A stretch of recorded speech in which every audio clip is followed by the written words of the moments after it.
Pernah kepikiran gak sih kalau misalnya aktivitas kita sehari-hari itu berjalan karena reaksi kecil yang dipengaruhi juga oleh beberapa sistem nih.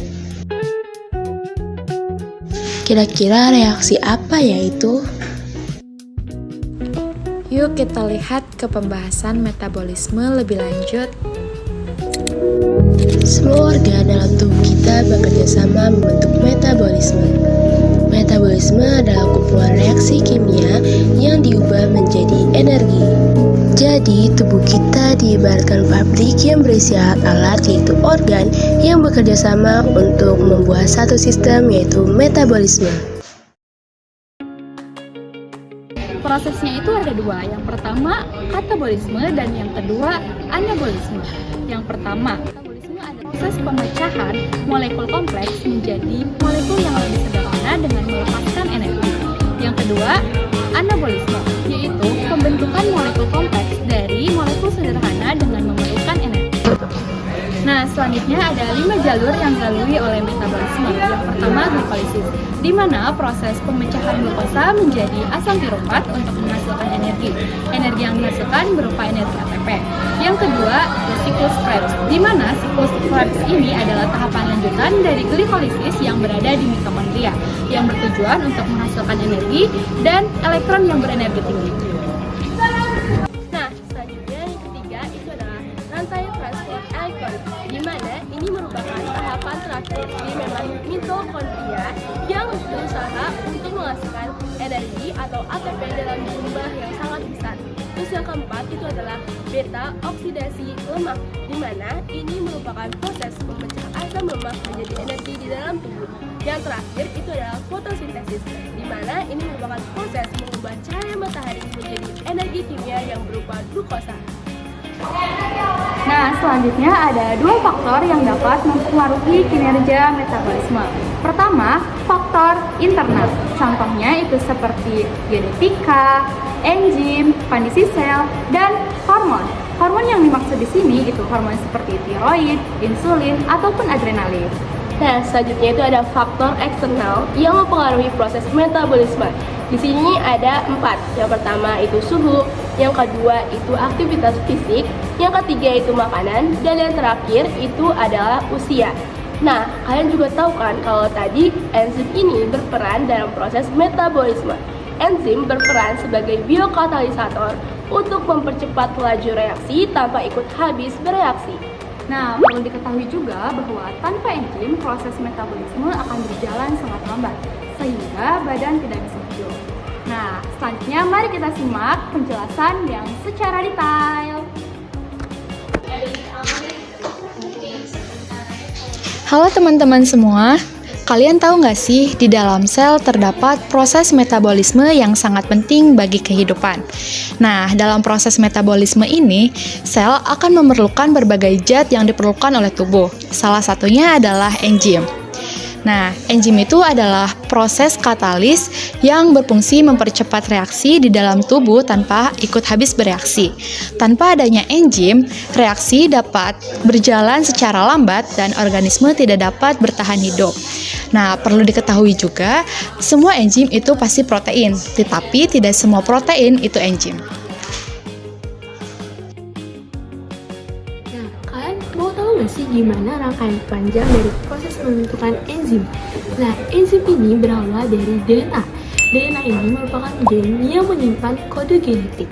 Nah, kemudian DNA akan ditranskripsi menjadi mRNA, di mana mRNA ini akan bergerak menuju sitoplasma, lebih tepatnya ke ribosom. Nah, karena ribosom itu menempel pada retikulum endoplasma. Nah, retikulum endoplasma ini terbagi menjadi dua, yaitu retikulum endoplasma halus dan retikulum endoplasma kasar, di mana retikulum endoplasma halus ini berguna untuk sintetis lipid, dan untuk retikulum endoplasma kasar berguna untuk mensintetis protein. Nah, kalian pasti tahu kan yang tadi sebelumnya jelasin kalau enzim itu berupa protein.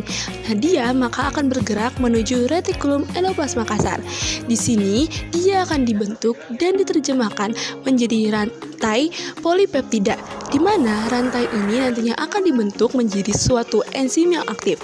Nah, ketika sudah sempurna, dia akan bergerak menuju badan Golgi dan siap membantu tubuh untuk mempercepat reaksi metabolisme.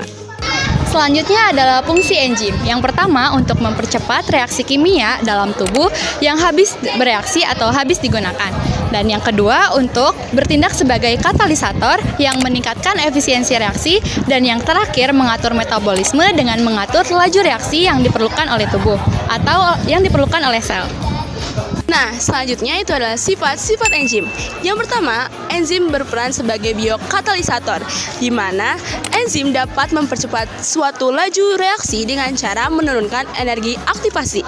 Energi aktivasi ini adalah energi yang digunakan untuk memulai suatu reaksi. Yang kedua, enzim ini merupakan suatu protein.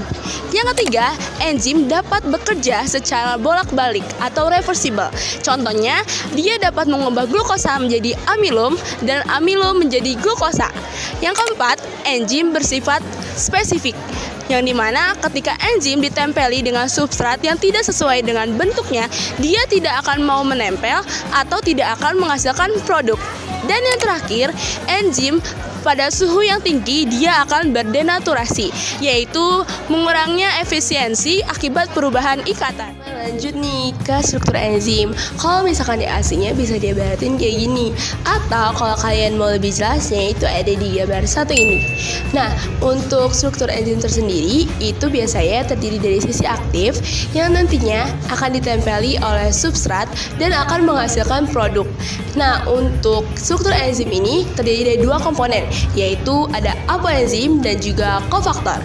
Untuk apoenzim merupakan struktur enzim yang terdiri dari senyawa protein nih teman-teman. Biasanya digunakan untuk menentukan bentuk sisi aktif enzim dan juga menentukan spesifitas enzim.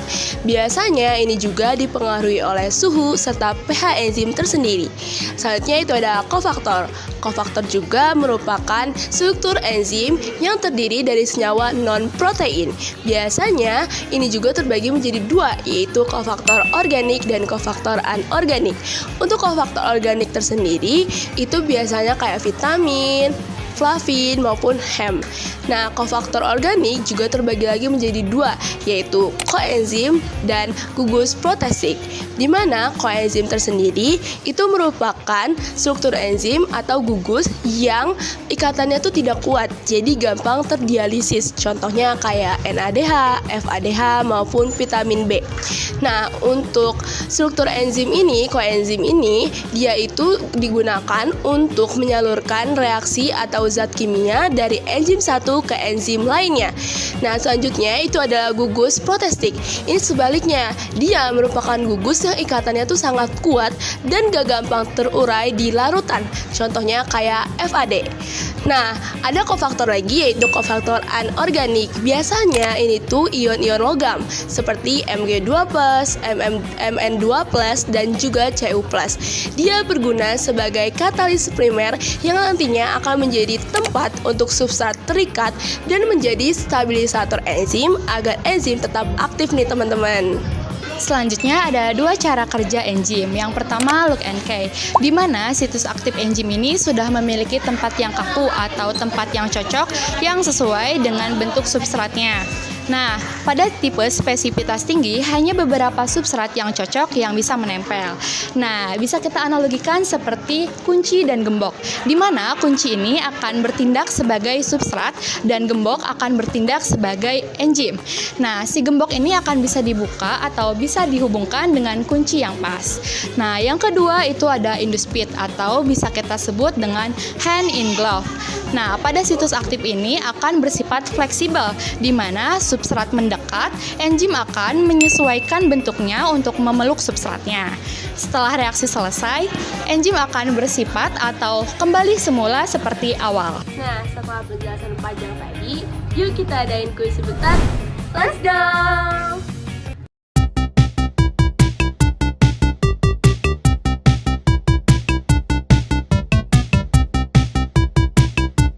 Enzim termasuk golongan biomolekul apa?